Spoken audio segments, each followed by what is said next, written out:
Rome's emperors stole from every citizen in the empire, and not one person saw it happen. By 274 AD, the silver denarius contained just 2% actual silver. It started at 90%. That's a 98% theft carried out over 2 centuries. No army, no raids, just a government furnace and a printing press they called a mint. Here's why that matters to your paycheck right now. The US dollar has lost 96% of its purchasing power since 1913. The mechanism is identical. Rome solved this too, and the wealthy families who survived knew exactly what to buy. By the end of this video, so will you. The year is 64 AD. Rome is the wealthiest city on Earth, a metropolis of over 1 million people, fed by grain from Egypt, enriched by trade from as far as India and China. Emperor Nero sits at the center of it all, presiding over an empire that stretches from the Scottish Highlands to the Persian Gulf. But there is a problem.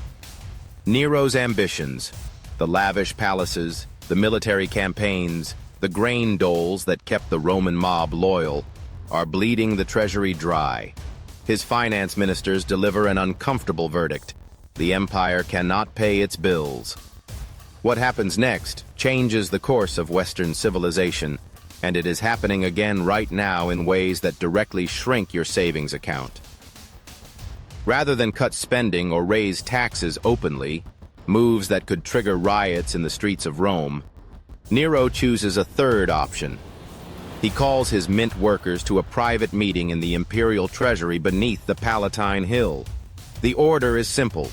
Reduce the silver content of the denarius from 90% to 75%. Coin the difference. Pocket the spread. No announcement, no public debate, no vote. The Roman citizen wakes up the next morning and his coins look identical. They spend the same, but they are not the same. The slow-motion robbery of the Roman middle class has officially begun. What followed Nero's decree was not a single dramatic collapse, but something far more insidious. A gradual, generational erosion of purchasing power that Rome's historians would later call the crisis of the 3rd century. Let's break down exactly how it worked, because each step maps onto a modern financial mechanism you are living with today. Principle 1. Debasement always accelerates. Nero's initial cut from 90% to 75% silver seemed manageable, but each subsequent emperor faced the same spending pressures and the same tempting solution. By the reign of Septimius Severus in 193 AD, the denarius was down to 50% silver. By Gallienus in 260 AD, it was 2%. This is not a straight line. It is a compounding curve. Each debasement makes the next one necessary because prices rise in response to the new coins, which means the government must issue even more coins to cover the same costs. Roman economists had a word for this cycle. They didn't, because they never understood it. But you do. It is called inflation compounding on inflation. The U.S. monetary base expanded by over 35% in a single year, 2020, the largest single-year expansion in American history. 1 year. Rome took decades to do the same damage. Principle 2. The price lag is the trap. Here is the cruelest part of Rome's debasement, and the part most relevant to your 401k. When Nero first reduced the silver content in 64 AD, prices did not immediately spike. There was a lag of months, sometimes years, before merchants adjusted. During that window, ordinary Romans felt fine. Their wages bought the same bread. Their savings felt intact. Then, suddenly, prices lurched upward. Bread doubled. Rent doubled. The savings a Roman craftsman had stored in a ceramic jar under his floor, coins he worked a decade to accumulate, bought half of what they used to. The lag creates a false sense of security. The damage is being done before you feel it. The US CPI, the Consumer Price Index, is a lagging indicator by design. By the time inflation shows up officially in the data, it has already been living in your grocery bill, your rent, and your gas pump for 6 to 12 months. Principle 3. The elite always knew first.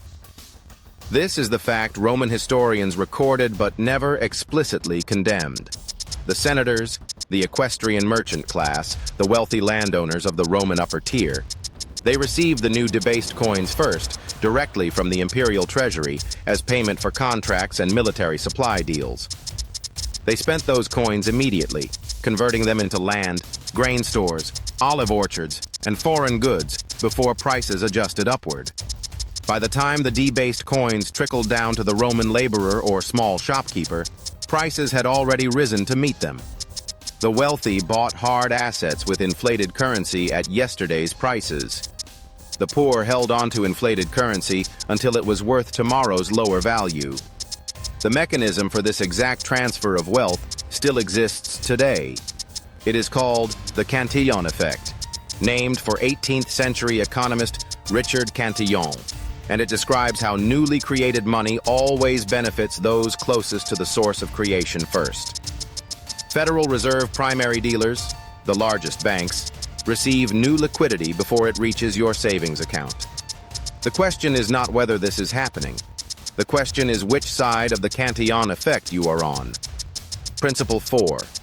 Land and commodities were Rome's inflation hedge. The Roman families who preserved their wealth across the debasement era shared one common strategy, documented in surviving estate records and the writings of Pliny the Elder. They moved out of cash and into things the government could not debase: agricultural land outside Rome, grain stockpiles, olive oil production, and imported luxuries that held value across borders. When the denarius collapsed, their assets had already appreciated in denarii terms, not because the assets grew richer, but because the measuring stick shrank. This is the oldest wealth preservation principle in the Western world. So what does a Roman emperor's coin-melting operation have to do with your financial life in the United States right now? Everything. And here are the specific, actionable moves you can make this week. Not someday, this week. Action step 1. Understand what your savings account is really doing. If your money is sitting in a traditional savings account earning 0.5% to 1% annually, while the Federal Reserve targets 2% annual inflation, which they have consistently exceeded since 2020, you are experiencing the exact same slow-motion theft the Roman denarius holder experienced. Your account balance looks the same. Your purchasing power is eroding. The first move is psychological. Stop measuring your wealth in dollar amounts and start measuring it in purchasing power. Ask yourself, what can this money actually buy today versus 1 year ago? High-yield savings accounts currently offering 4.5% to 5%. APY through online banks are a minimum baseline, not a wealth strategy, but a damage control floor. Action step 2. Own assets the government cannot dilute. Roman elites bought land. You can buy the modern equivalent through index funds. The S&P 500 is a basket of 500 American companies, each of which owns real assets, factories, patents, real estate, global revenue streams. When inflation rises, companies can raise their prices. Your ownership stake in those companies rises with them. Over the last 50 years, the S&P 500 has returned an average of approximately 10% annually, consistently outpacing inflation. If you have a 401k at work, your contribution to a broad index fund inside that account is the single most direct translation of the Roman land ownership hedge available to an ordinary American. Max your employer match first. That is an immediate 50% to 100% return on those dollars, the closest thing to free money in the modern financial system. Action step 3. Diversify your currency exposure. Roman merchants who traded across borders, with Parthia, with India, with the Germanic tribes, held foreign goods and foreign coin alongside their Roman holdings. They were not all in on the denarius. You can do the same. International index funds, commodities exposure through ETFs, and a modest allocation to inflation-protected securities like TIPS, Treasury inflation-protected securities. Inside your IRA or brokerage account, replicate this principle directly. No single currency has ever maintained its purchasing power indefinitely. Rome proved it. History has proven it dozens of times since. Diversification across asset types is not paranoia. It is reading the historical record accurately. Action step 4. Shorten your time to asset. The Cantillon effect means inflation hits you in the wallet before it shows up in official data. The lag is your enemy when you hold cash and your friend when you own assets before the price adjustment hits. This week, if you have been waiting to open a brokerage account, open it. If you have been waiting to start your IRA contribution for this tax year, start it. The Roman merchant who moved into olive groves in 65 AD was rich by 85 AD.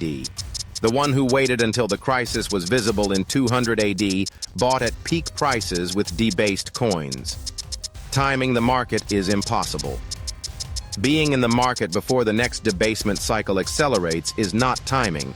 It is reading a history book that has been written 27 times across 26 civilizations. Rome's story did not end with the debasement.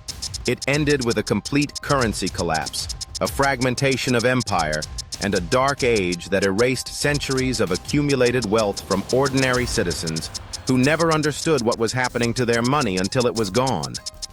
But the families who understood the mechanism, who bought land, traded in durable goods, and refused to hold cash as their primary store of value, those families built the wealth that funded the Renaissance 1,000 years later. The ancient world is the greatest financial education ever written, and almost nobody is reading it. Now you are. Drop a comment below. Which ancient civilization do you want us to investigate next? Mesopotamia's first banks? The Medici family's financial empire? Viking trade networks that predated modern bonds? Tell us below. And if this video gave you one idea worth acting on, subscribe. Because next week we are going inside the world's first recorded stock market crash, which happened in ancient Rome, and the one trading rule that would have saved everyone who lost everything. Hit that bell. We will see you in history.